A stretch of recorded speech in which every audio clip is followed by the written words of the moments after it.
ఈరోజు morning tiffin chicken puri చేద్దాం అనుకున్నాను. మా వారు బయటికి వెళ్ళి చికెన్ తీసుకొచ్చేసరికి టైం అయితే మార్నింగ్ 8 అయింది. ఇంకా ఇప్పుడు స్టార్ట్ చేస్తే 2 కూడా హాఫ్ అన్ అవర్ లో కంప్లీట్ అయిపోతాయి అనుకుని స్టార్ట్ చేశాను. కానీ తీరా స్టార్ట్ చేశాక చూస్తే స్టవ్ ఒకవైపు మంట కరెక్ట్ గా రావట్లేదు, చాలా స్లోగా వస్తుంది. నిన్న స్టవ్ క్లీన్ చేసినప్పుడు బర్నర్ లోకి వాటర్ పోయాయో ఏమో, మరి మంట అయితే చాలా తక్కువ వచ్చింది. 2 ఒకవైపే చేయాలంటే ఎంత లేదన్నా టైం 1 అవర్ వరకు పడుతుంది. ఇంకా మా వాళ్ళు ముగ్గురు కూడా అప్పుడే టిఫిన్ అడిగేలా కనిపించట్లేదు.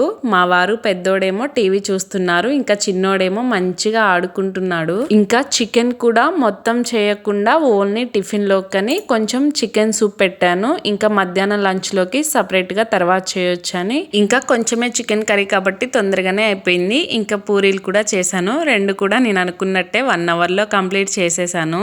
మనం ఏ వంట అయినా టైం తక్కువ ఉందని హడావిడిగా చేస్తాం చూడండి, అప్పుడే ఏ కూరైనా సరే భలే టేస్టీగా వస్తుంది. ఇంకా ఈరోజు నేను చేసిన పూరి ఇంకా చికెన్ సూపు చాలా బాగున్నాయంట. మా వారు మా పిల్లలు మంచిగా ఎంజాయ్ చేస్తూ తిన్నారు. ఇంకా ఈరోజు టిఫిన్ అయితే ఇలా కంప్లీట్ అయిపోయింది. మరి లంచ్లోకి ఏం చేశానో నెక్స్ట్ వీడియోలో చూపిస్తాను. మా వీడియో నచ్చితే ఛానల్ని సబ్స్క్రైబ్ చేసుకోండి.